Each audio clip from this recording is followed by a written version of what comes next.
You're listening to Beyond the Sermon, the podcast of First Methodist Church in Collingswood, New Jersey. On our podcast, the goal is not just to share our sermons, but to go beyond the sermon and talk about what we're learning and what God is doing in us and in our community. This fall, we're living in the Gospels of Matthew, Mark, Luke, and John, and learning how to live from our model, Jesus. This conversation was inspired by our series, The Gospels. You can find more information about our church at fumccollingswood.org. Thanks for joining us for this conversation. Oh man, Eli was watching a new version of Where in the World is Carmen Sandiego? Did you ever play that computer game when you were a kid? I don't think I ever actually played it. Yeah, so anyway, it's like... The answer should be San Diego. But it's not. But anyway, so he's watching this. It's like a cartoon these days. But when I was a kid, it was a like geography game show kind of feel. Oh, okay. Thing. And so we pulled it up on YouTube last night. We were watching it with him while the boys were at youth group. Yeah. And then we watched Double Dare, relive in the early 90s. So we're sitting there watching. Eli's like, this is cringy.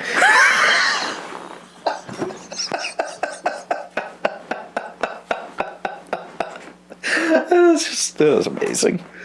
Yeah, I watching The Chosen last night with the youth. First episode of season 1, and I'm like, I remember not liking or being the biggest fan of the first 3 episodes because you're not really in scripture yet. You're building up characters and that kind of stuff before you get into the great thick of it. And I'm just like, they had lower budget season 1 than the other seasons. Sure. Yeah.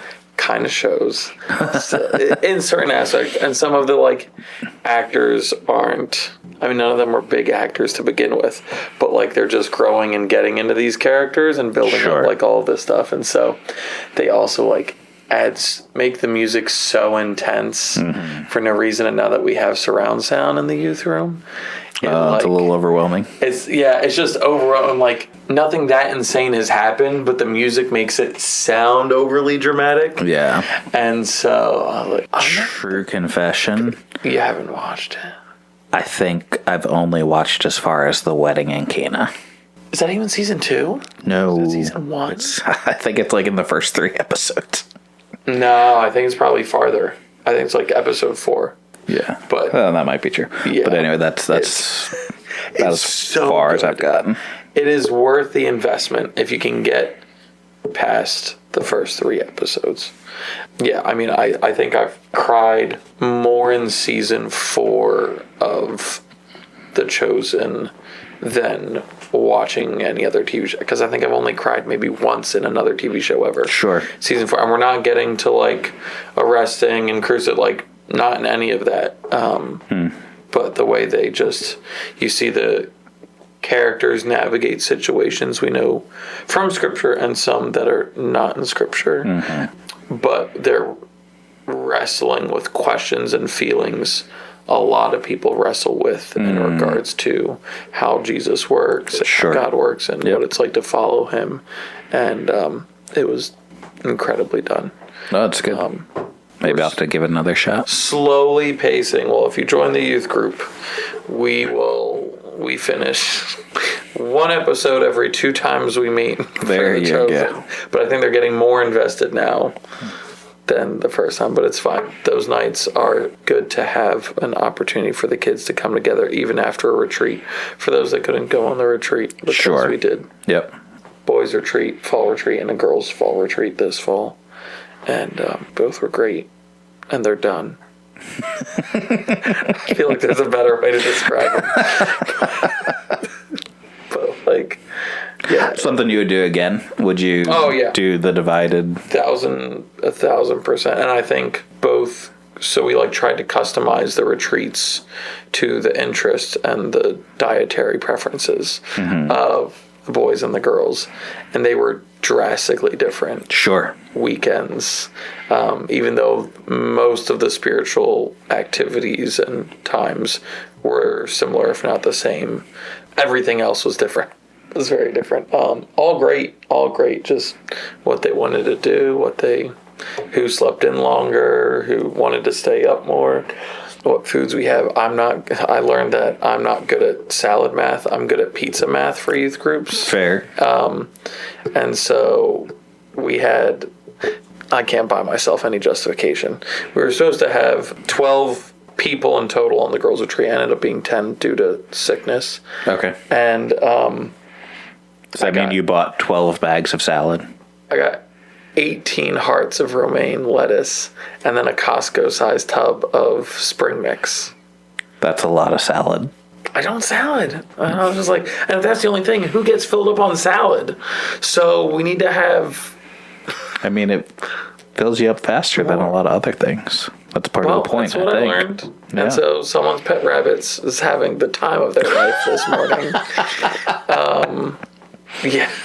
So I went, but luckily lettuce is cheap. Of all the things that I could have overbought. Yeah. Lettuce is better than overbuying something like bacon. Wagyu steak. Oh yeah, which they ate the boys ate 9 pounds of bacon. 9 pounds of bacon. 2 days. Wow. The healthy kind. Sure, yep. Of course. Mm-hmm. But yeah, and the girls went through 3 pounds. But anyway. So I learned a lot and have heard from multiple that it was well needed, even though there was chores, because we had to clean up our own stuff. We weren't at a retreat center, right, where other people cook and clean and stuff.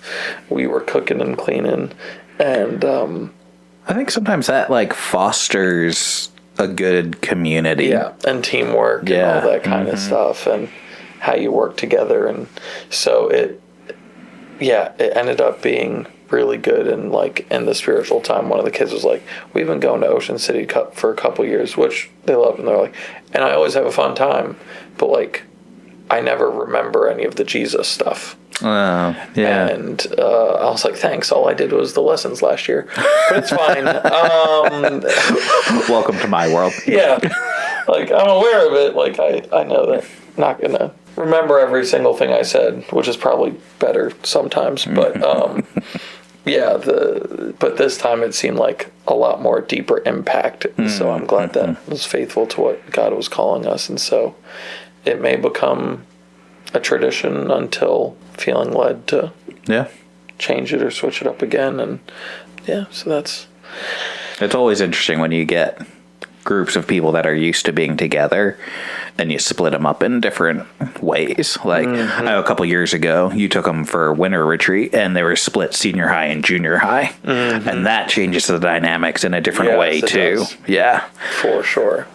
Yeah, like I was surprised to like boys, I was thinking they're sleeping until 11 and staying up real late, and we'll just move the whole itinerary to fit that. And was thinking that, you know, the option of jumping into a cold lake was going to be like whoop-de-doo.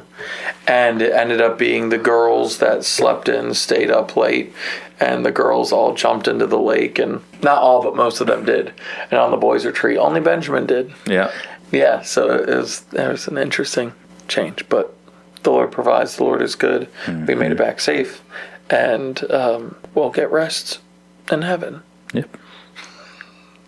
But while we were gone, your opening in your sermon yesterday, from the rumors I've heard, you talked about if you had one meeting with Jesus, what would you do?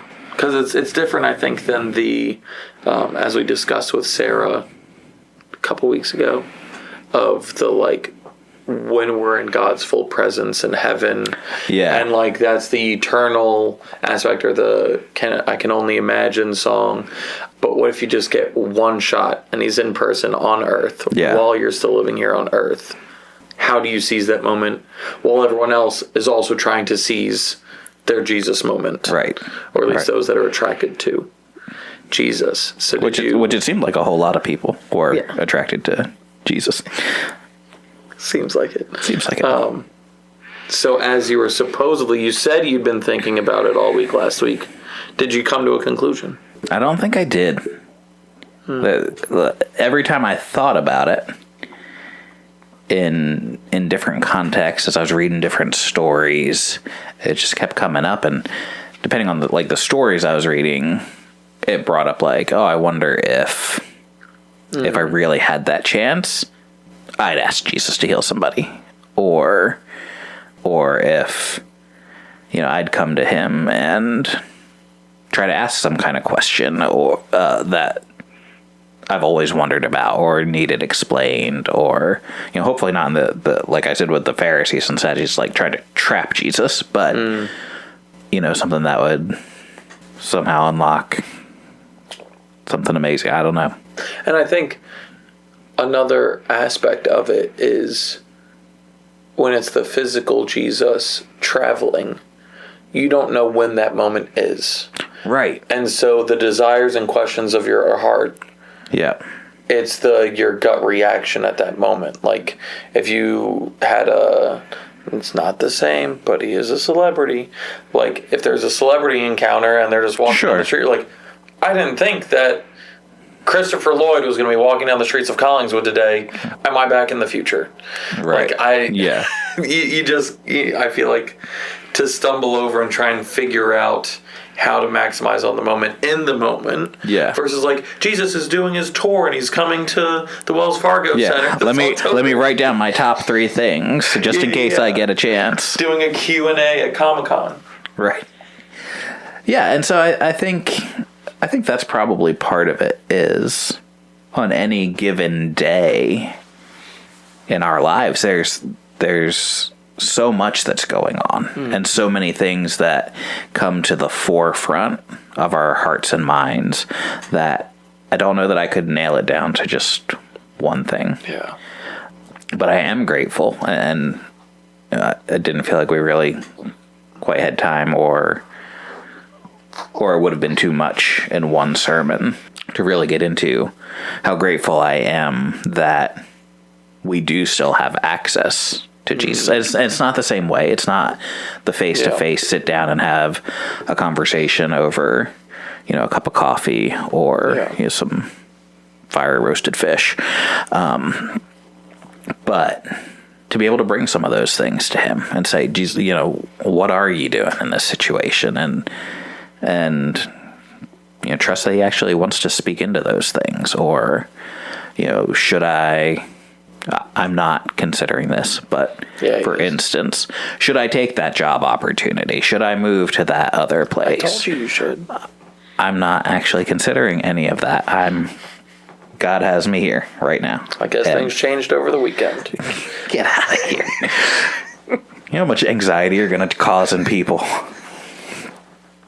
Then they should go to Jesus. This is how I push people into prayer. There you go. There you go. But that we can have that kind of relationship with Jesus where we can bring things to him, believing that he really does speak to us. And it's not just, I've got a question and I go and open my Bible and plunk my finger down and that must be God's answer. I don't know, because I haven't experienced physical Jesus, right? Right. I assume none of them maybe necessarily were qualified. I would be baffled if I would be considered top 12. Maybe not even considering them top 12, but as in the 12 that he chose to be regularly around and disciple. And so, because you were talking about like having fish with him on the beach and that kind of stuff, I was like, that means 12 disciple status, or revolving around them at that time. So it's almost like a would you rather. And I mean, I would maybe pose this. This is one where like pull Pastor Scott and I over later and let us know, because I'm really curious. Would you rather have a one moment in a crowd interaction with Jesus physically, or the opportunity to communicate with him through prayer all the time, your entire life, right? Because I think like people seek after that closer, more intimate, in your face moment, and yet the beauty of what a lifelong relationship can be through prayer, right? Because if you got that moment with Jesus, you don't have any of the New Testament, and you won't probably in your lifetime ever get to hold one of those things, if you can even read at that point. And so there's so much of his wisdom that you're missing, and at that point unable to regularly communicating. You can communicate with the Father, right? Yeah. But like there's a different dynamic shift that's happening and changing afterwards. And so Yeah, but I think we take the opportunity for granted that we do have. And we've talked some this year about revival and awakening and things. And I think sometimes we want to seek that kind of experience because we're not experiencing Jesus in the day-to-day, because we're not putting in the time day by day to cultivate that kind of a relationship. And so we're grasping, hoping for this, manifest presence of God experience in hopes that would be like if I could get that one moment, if I could get that one experience, that would carry me the rest of my life. But I don't think that's why God shows up, why he pours himself out in those specific ways. It's to draw us deeper into the relationship. It's to draw people into a first-time relationship. But it's all relational. yeah. It's not about an experience or an encounter. It's about the ongoing living in the midst of that. Now, also in your sermon, as we're talking about relational and what that all looks like, you had mentioned the similarities or the oddities of if we treated our romantic relationships Right. as we did how we're called to love God with all of our heart, mind, soul, and strength. And so since your famous celebrity couple relationship is of curiosity by the people, what was your first date with Meg? My first date with Meg, officially? Unofficial and then official? I think officially. Oh, I'm going to get in trouble. When you said, hear ye, will thy dateth myself this evening. That one. You don't know. Oh, I'm going to leave in this whole pause. I'm not editing it out for time.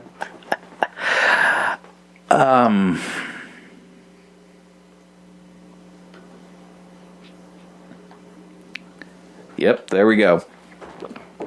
How about I'll tell you ours first to buy you time? There's not enough time in the world. Oh, no.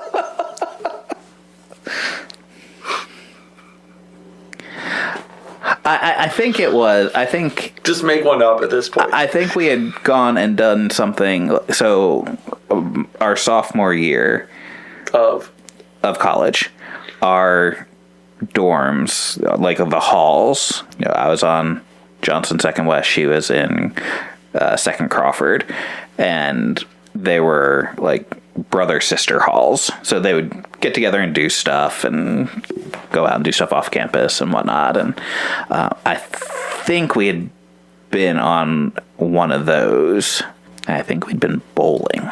And that was kind of, it was like as a group, but as you a guys group. like focused on time together. And then like it was out of that evening. Like that's the evening we said like, hey, let's start dating. Like, let's... Yeah. Yeah. There you go. But I do know it was January 24th, 2004.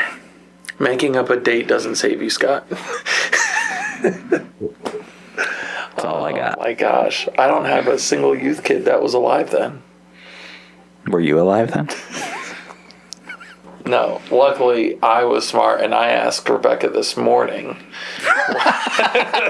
So because you knew what you were going to ask me, you did the prep work. Just in case it got flipped. Yeah.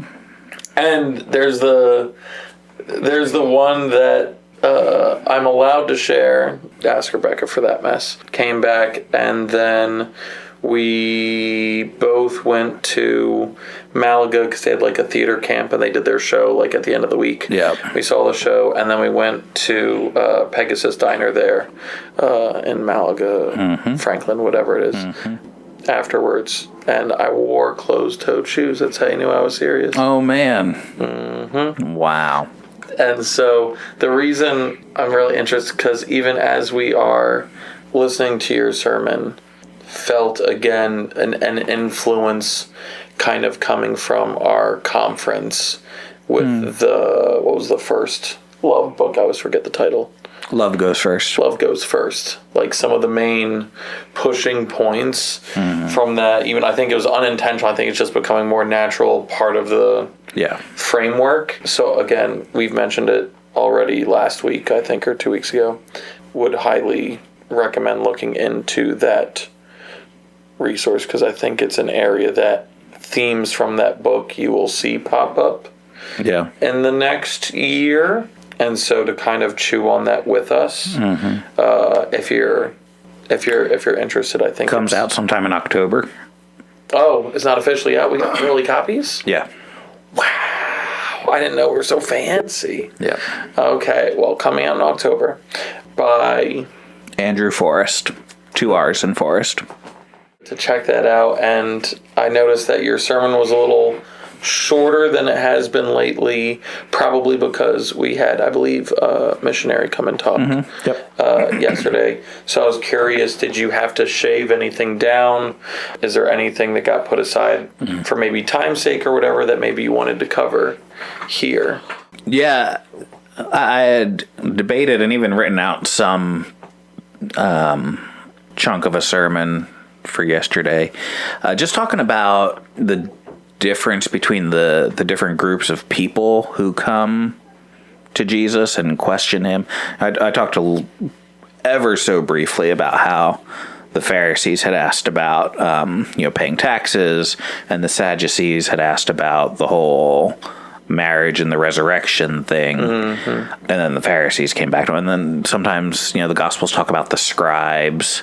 Who were they? And so I kind of talked a little bit about it, because we come across these groups in the Gospels in different places, and I think sometimes we tend to just kind of lump them all in together as like the religious leaders, and that's not wrong. Especially with the Sanhedrin, which is made up of... Right. So the Sanhedrin would have been like the ruling council. That's who Jesus goes before after he's arrested. High priest is part of that, but there are others involved as well.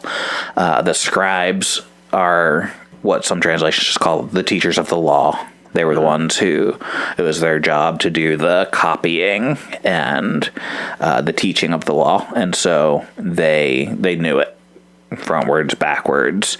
If you remember back to our Practicing the Way series, all the way back in, what was that, January, February? And I mentioned that when Jewish boys were growing up, their education, in the first part, they'd memorize the first 5 books of the Old Testament, the law. And then if they were really good, they'd spend the next 12 years, I think it was, memorizing the rest of the Old Testament. And then if they were really good at that, then, a rabbi, a teacher, might call them to be an apprentice. So long process there. These scribes would have gone through all of that. Yeah. So not only did they spend their days copying the Old Testament onto new scrolls, but they had already memorized it, which just blows my mind completely and utterly. So that's the scribes. Then, we talk a lot about the Pharisees and the Sadducees, and these were 2 groups that both wanted power and influence within Israel. The Pharisees had kind of come up out of the exile period, and their framework, their mindset was, if we got into exile because we weren't keeping the law, then what we have to really focus on is following every bit of the law. Exiled from what? Oh, when Israel and Judah were taken into exile as entire nations, so that's what leads to the stories of Daniel and all those being in Babylon. And then when they come back, you get Ezra and Nehemiah rebuilding the city, rebuilding the temple, rebuilding the walls, all those kind of things. So the Pharisees come out of that, right? If we don't want to go into exile again as punishment, then we've got to make extra careful not to break the laws. And so they're kind of the conservatives, right? They're the traditionalists. They're the ones who want to make sure we're following all the laws, we're not changing anything, we're holding to the traditional interpretations of things. Then you have the Sadducees on the other side. They're kind of the other side. They're the progressives. They're the ones who would have come up out of the Maccabean revolt, which I don't remember exactly when that happened, but it's kind of in that intertestamental period, maybe around 200 AD or 200 BC. So that would have happened in that, what we consider like the silent part between the end of the Old Testament prophets and the New Testament happening. And if you don't know Maccabean revolt, look up Story of Hanukkah. Yep. And then bam. Yep. They, overthrew their foreign oppressors and had a period of time. And so these political elites kind of came to power and eventually became Jewish political elites. Yeah, Jewish political elites. Yep. They were the ones then who were kind of running the Sanhedrin, and different priestly families were involved in all that and whatever else. And they were the ones who were saying, I don't know that we necessarily need to believe all this stuff quite so literally as we have. And so, like when the one question that I mentioned, when the Sadducees come asking, if a man is married to a woman and he dies and his brother marries the woman to produce an heir for him, which was what the Jewish law taught, and that happened 7 different times, and then in the resurrection, which of those 7 brothers is going to be married to the woman? When they ask that question, they don't even believe that the resurrection is going to happen. Yeah. Right. And so, they're kind of trying to trick Jesus into this question with all this theological stuff that they didn't actually believe to be true.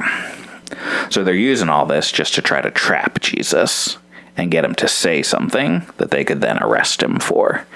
And so those are kind of the 4 big groups that we hear about that we just kind of lump into the religious leaders.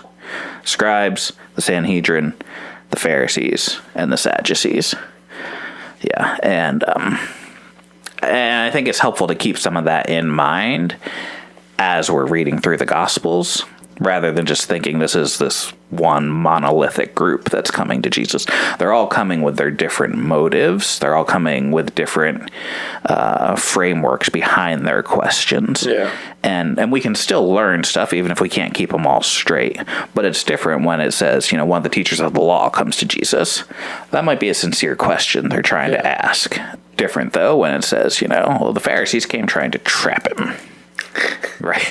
And we can remember, all right, the Pharisees, they get a bad rap, but they're just trying to be faithful to God's word the best way they know how. Yeah. Right. And so we give them a lot of flack, but they're the ones who are trying to keep things true and faithful. Yeah. Best they could. Sadducees, maybe they had a little more ulterior, but they were really mostly concerned, I think, about their political power. Yeah. Right? They had this good agreement with the Roman overlords that let them kind of run the temple, run things the way they wanted to, as long as they, tipped their hat and paid their taxes to Caesar. And once again, you can see all this in The Chosen, especially season 3 and 4. You're really seeing the Pharisees and the Sadducees wrestle with what's going on. Some of them genuinely trying to figure out if he's the Messiah, others trying to keep those things of power. And you see how that comes into play between the 2 groups and stuff. So that's where you get kind of these tellings of what could have been happening in these meetings between the two of them as they're navigating what's going on with Jesus in his ministry, which I think helps kind of take all that you shared and looking into a bunch of history and all that kind of stuff and kind of playing it out in person, if that's an easier medium to chew on those things and kind of see how that would have potentially played out. But I think it's not dissimilar to how we can be in questioning God and things of God, where people will ask questions like, they'll be really strong on one specific topic or thing and be like, well, the first one that comes to mind, maybe we'll cut, maybe we won't. It's like the homosexuality discussion of whether it's sin or not. And people will be like, oh, well, I just can't serve and follow a God if he doesn't think love is love is love is love is love. And anyone that says they love someone and wants to be in a relationship with them shouldn't be in that, then I just can't get behind the whole thing. And for me, it's like with asking the question that doesn't even go with your beliefs in regards to like the resurrection and the wives. It's like that's not the thing stopping you from following God and being faithful and giving up your life to him. That's not he was perfect and I trusted everything and this and that, but like this one thing is broke the camel's back. It's you didn't want to live your life for him to begin with and you needed an excuse. And this is just an example of one of dozens of things that people will find and be like, oh, well, the way Israelites took over other nations in the Old Testament, and how could a good God, allow order that kind of genocide. That kind of stuff. And so instead of looking into it, instead of yearning for the truth and what he said in the full revelation of God, it's let me find this one thing to nitpick and focus on without giving fuller context, without looking at everything else so that I have a reason to not follow him. And I think it's something that we can all be easy to tilt into that, even if it's not a groundbreaking follow and have faith or not. But we like to test him with our own moral compasses.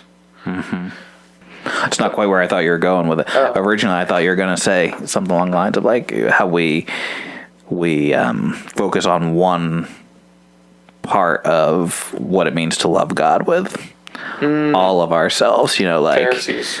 Like we want to make it just an intellectual thing. We've got to understand all the things. We've got to study all the theology. We've got to know the Bible really well, but it's okay if it just stays in our heads. Or there are other people who they want to make it about their heart and their emotions, and following Jesus is all about creating these emotional environments where I feel connected to God. And what you believe, the theology of it, that doesn't really matter. Just as long as I feel it. And once it stops feeling nice, then it must not be God or must not be true. Or if God were ever to convict me of something and it didn't feel good, then that must not be from God. That must be something else. Buckets. Do you want to teach the buckets? No. So I think sometimes we can get wrapped up, yes, like you were saying, like in finding the one thing that kind of we hold up as this is the reason I can't believe in God. But I think also sometimes we can push it the other way and say, we can make it so much about one aspect of our being that we then forget about the others or don't care about the other parts, which might even be the relationship side. We don't care if you're actually loving people next door to you as long as you believe the right things, believe that you're supposed to love them, right? Not throwing rocks at their windows because I love Jesus. Or you can invert that one even, right? And say, well, it doesn't matter what we believe or how we feel about it. As long as we're loving people, then God will accept us. And we can't make it about any one of those things. He calls us to a whole being, wholehearted kind of love. Well, that's our conversation for today. But that doesn't mean the conversation is over. We'd love to hear your thoughts on these topics as well. To ask a question about anything we've discussed in this episode or to join the conversation, you can head over to fumccollingswood.org/podcast. Thanks for being part of this conversation.